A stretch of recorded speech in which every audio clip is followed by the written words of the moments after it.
Let's break it down straight from the hill to your hometown. No spin, no hype, just facts we find. AI's on the case, no truth left behind. Laws are written, deals are made. Who's got your back, who's throwing shade? We cut through the noise, decode the text, keeping it real. Congress in context, Congress in context, shining the light, breaking it down so you know what's right.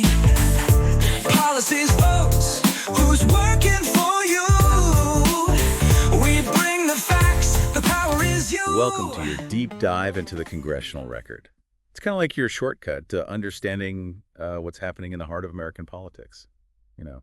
And we're going way beyond just like summarizing, You'll get those key insights, the why behind those debates and what it all means for you. Think of it as Congress in context, cutting through the noise to see that bigger picture. Exactly. And today we're focusing on the House debate and that vote on the fiscal year 2025 budget resolution, a document packed with implications, I gotta say. Now, for anyone who hasn't, spent their days reading through the Congressional Record, it's essentially a daily record of everything that happens in Congress. Think of it as the minutes of a very important meeting. It captures those debates, the votes, even those fiery speeches. So you're saying we're about to witness some political drama? Well, let's just say this budget resolution, it's sparked some pretty heated exchanges. I'm intrigued. So before we dive into all the arguments, let's make sure we're all on the same page. What exactly is a budget resolution? Good point. In the simplest terms, it's a blueprint for how the government plans to spend its money. Okay, makes sense.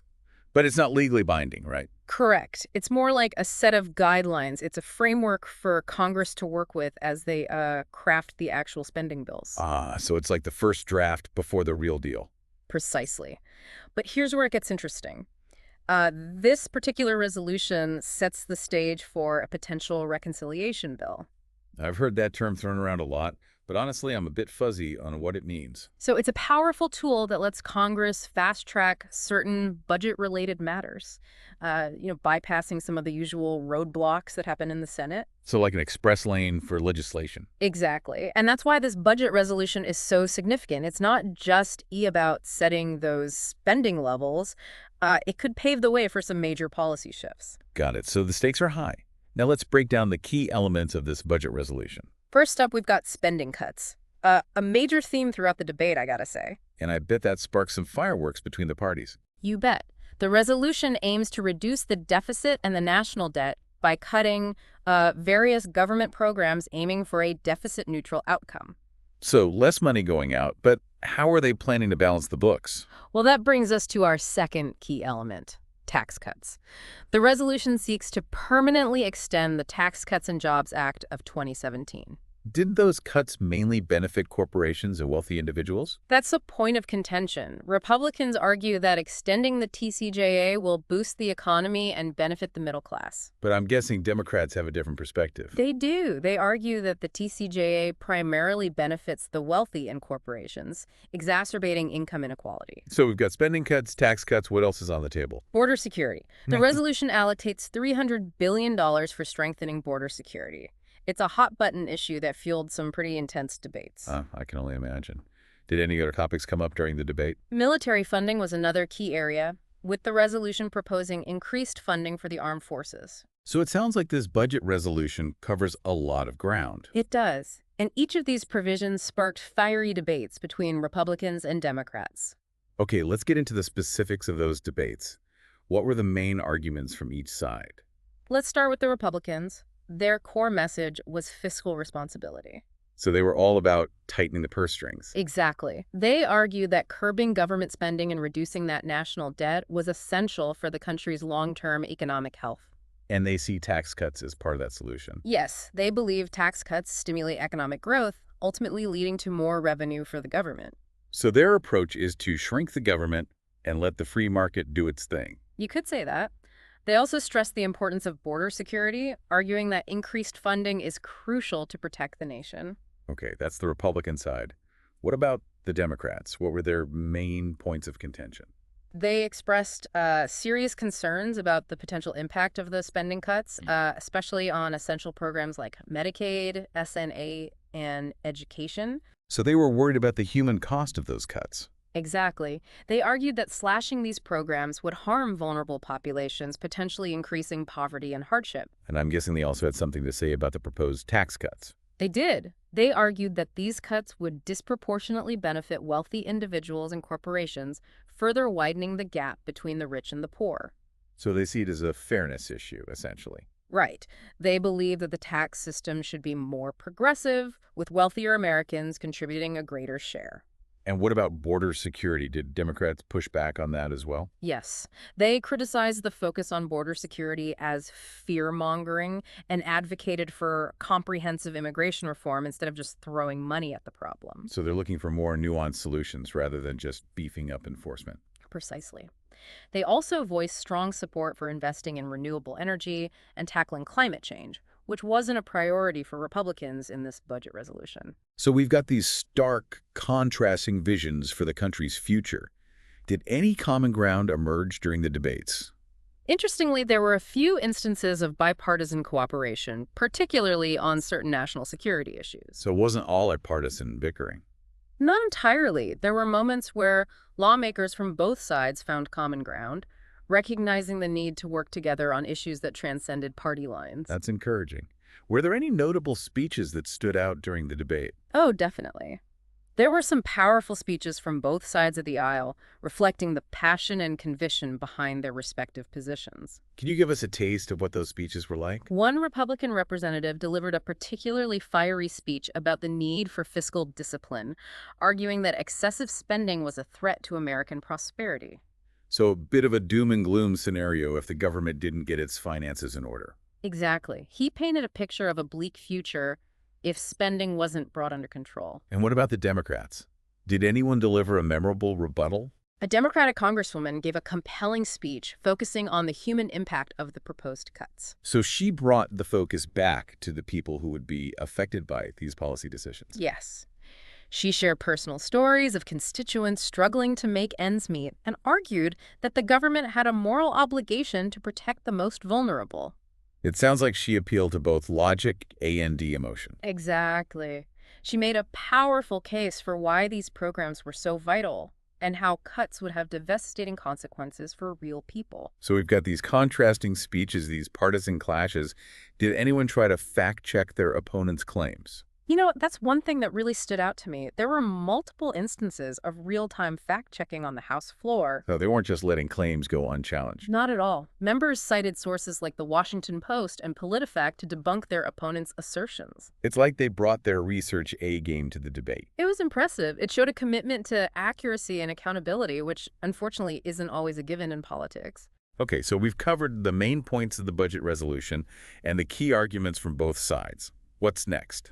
Well, the next step is a vote in the House of Representatives. But before we get into that, I think it's important to put this debate into historical context. Because budget battles are nothing new in American politics, right? Exactly. This current debate echoes historical budget battles with similar themes of spending cuts, tax policy, and the role of government. So are we destined to repeat the mistakes of the past? Not necessarily. By understanding historical trends, we can learn from both the successes and failures and hopefully chart a more sustainable course for the future. Okay, I'm ready for a history lesson. What are some relevant examples from the past that can shed light on our current situation? Well, one example that comes to mind is the 2001 and 2003 tax cuts under President George W. Bush. Those are pretty controversial, right? They were, and they had a significant impact on the national debt. So are we talking about a similar situation here? It's too early to say for sure, but it's definitely a point of comparison. Okay, so history can offer some valuable lessons. What about the future implications of this budget resolution? If enacted, it could have far-reaching consequences, particularly for programs like Medicaid, education, and S&M. So the stakes are high for a lot of people. Absolutely. The resolution's impact on everyday Americans could be significant, both positive and negative. Okay, we've covered a lot of ground here, from the specifics of the budget resolution to the broader historical and political context. We have. But before we wrap up this part of our deep dive, there's one more intriguing element we need to explore. Elon Musk and his involvement in a government initiative known as DOGE. Now, I know Elon Musk is known for his out-of-the-box thinking, But what exactly is DOGE? DOGE stands for Digital Optimization of Government Efficiency. It's a bold initiative aimed at streamlining and modernizing government operations. Sounds like a noble goal, but I have a feeling it's not all smooth sailing. You're right to be skeptical. While the idea sounds appealing, the implementation of DOGE has been met with a lot of criticism and controversy. Okay, I'm officially hooked. Tell me more about this DOGE drama. Well, you see, DOGE aims to leverage technology and innovation, to make the government more efficient and responsive to the needs of citizens. Sounds great in theory, but what's the reality on the ground? That's where things get a little messy. Critics argue that the implementation has been pretty chaotic, leading to disruptions in critical services and negative impacts on federal workers. So instead of making things better, it's actually making things worse. That's the concern. There have been reports of layoffs at various federal agencies, including the Department of Veterans Affairs, the U.S. Forest Service, the IRS, and even the EPA. Wow, those are some pretty significant agencies. What's the reasoning behind these layoffs? Proponents of DOGE argue that these cuts are necessary to eliminate redundancy and streamline operations, ultimately saving taxpayer dollars. But critics are saying it's causing more harm than good. Exactly. They argue that these agencies are already understaffed and that further cuts will only hinder their ability to serve the public. So it's a classic case of those conflicted perspectives on the role of government. Precisely. And the impact of DOGE extends beyond just layoffs. There have been reports of suspended contracts with farmers related to the Inflation Reduction Act. Wait, so this initiative is affecting farmers as well? It seems so. And there's even been a push for resurveying requirements for oil drilling in the Gulf of Mexico, despite the area having been previously surveyed. That sounds incredibly wasteful. Why resurvey if it's already been done? Critics argue that these resurveys are unnecessary and driven by political motives rather than genuine environmental concerns. So DOGE seems to be creating a lot of controversy and uncertainty. It has, and its long-term impact on government efficiency and the delivery of public services remains to be seen. Well, it sounds like DOGE is a story we'll need to keep our eyes on. Definitely. Now, shifting gears a bit, let's talk about another issue that surfaced in the Congressional Record: President Trump's stance on the Russia-Ukraine conflict. Yes, that's been a major point of contention both domestically and internationally. It has, and some of his comments have raised serious concerns, particularly his characterization of Ukrainian President Zelensky as a dictator. That's a pretty bold statement. What's the significance of that characterization? Well, critics argue that it undermines U.S. support for Ukraine and potentially emboldens Russia. So it's not just words, it has real-world implications for the conflict. Exactly. And this situation is further complicated by concerns about potential Chinese influence. Okay, now we're talking global power dynamics. Where does China fit into all of this? Well, there have been concerns raised about China's interest in the Chagos Islands, specifically the U.S. military base located there. I'm not very familiar with the Chagos Islands. Can you give me a little background? They're located in the Indian Ocean and have been the subject of a long-running territorial dispute between the UK and Mauritius. Okay, so a strategically important location with multiple players involved? Exactly. And China's growing presence in the region has raised concerns among U.S. policymakers. So it's like a geopolitical chess match, with each move having potential consequences. Precisely. And this situation highlights that complex web of international relations and the challenges facing U.S. foreign policy. Well, it seems like we've stumbled upon a whole other can of worms, with DOGE, the Russia-Ukraine conflict, and China's involvement in the Chagos Islands. We have, and it's a reminder that even seemingly domestic issues like a budget resolution can have global ramifications. Absolutely. It's all interconnected in a way that's both fascinating and a bit overwhelming. I agree, but that's why it's so important to stay informed and to understand the complexities of these issues. Okay, so we've covered a lot of ground in this deep dive. From the nitty-gritty details of the budget resolution to the broader implications for international relations. We have, and I hope you're starting to see how these seemingly dry policy debates can have a ripple effect across various aspects of our lives. I definitely am. But before we wrap up, I want to bring it back to our listener. What are the key takeaways they should walk away with from this deep dive? Well, first and foremost, this budget resolution is a microcosm of the deep partisan divisions in our country. So even on an issue as fundamental as the budget, we see this stark contrast in values and priorities. Exactly. And that makes finding common ground incredibly challenging. But it's not just about political maneuvering, right? These decisions have real consequences for people's lives. Absolutely. The cuts proposed in this resolution could impact healthcare, education, food security, and a whole range of other essential services. So it's not just numbers on a spreadsheet. It's about real people and their well-being. Precisely. And that brings us to our second takeaway, the importance of citizen engagement. Because we can't just sit back and let the politicians decide our fate. Exactly. We need to stay informed, make our voices heard, and hold our elected officials accountable. Okay, so stay informed, stay engaged. What else should our listener keep in mind? I think it's crucial to recognize that these policy debates are rarely black and white. So there's nuance and complexity that we need to consider. Absolutely. It's easy to get caught up in partisan rhetoric, but it's important to look beyond the talking points and understand the various perspectives at play. So don't just accept what you hear at face value. Do your own research and form your own opinions. Exactly. And don't be afraid to challenge your own assumptions. Engage in thoughtful dialogue with people who hold different views. Because that's how we learn and grow as a society, right? Precisely.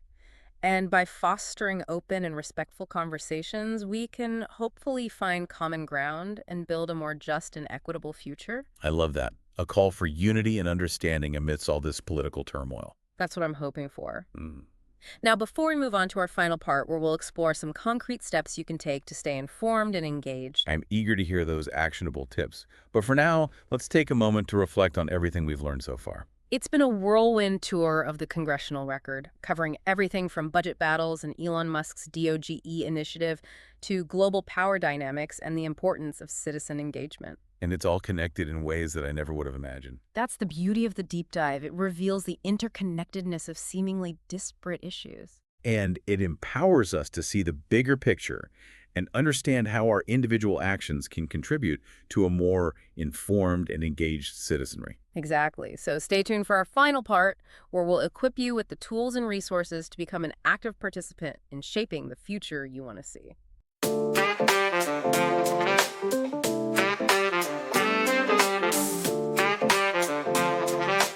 All right, we're back, ready to wrap up our deep dive into the Congressional Record. Yeah, we've covered a lot of ground, from those budget showdowns to Elon Musk shaking things up with DOGE. And let's not forget about those international tensions kind of simmering in the background.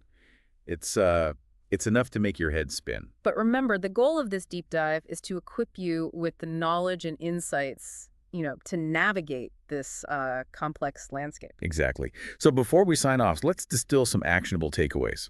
How can our listeners stay informed and engaged in the political process? First things first, make it a habit to check in with those reliable news sources. So with so much information out there, how do you sift through the noise and find those sources you can trust? Look for outlets known for their fact-checking, their neutrality, and in-depth reporting. So basically, do your research on the sources themselves. Exactly. Don't just rely on those headlines or social media snippets, Dig deeper and get the full story. Okay, so we've got reliable news sources. What's next? Consider subscribing to newsletters or podcasts that focus on policy analysis and those explainers. So a way to get those deeper dives on a regular basis. Precisely. And don't underestimate the power of connecting with your elected representatives. You mean actually reaching out to them? Yes. Attend town halls, write emails, make phone calls, let them know your concerns and hold them accountable. It's easy to feel like one voice doesn't make a difference, but it really can, right? Absolutely. Remember, those elected officials are supposed to represent you. Make sure they know what matters to you. Okay, so we've got news, podcasts, contacting our reps. Any other tips for staying engaged?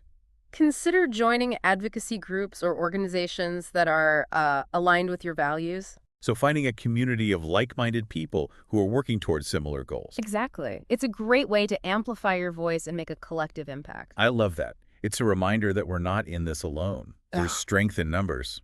And finally, don't underestimate the power of simply talking about these issues with your friends and family. So bringing it into our everyday conversations. Yes. Sharing information, debating ideas, and encouraging others to get involved, it can have a ripple effect. It's like planting seeds of civic engagement. Exactly. And who knows, those conversations might spark even more action and awareness. Well, I think we've given our listener a solid toolkit for staying informed and engaged. I think we have.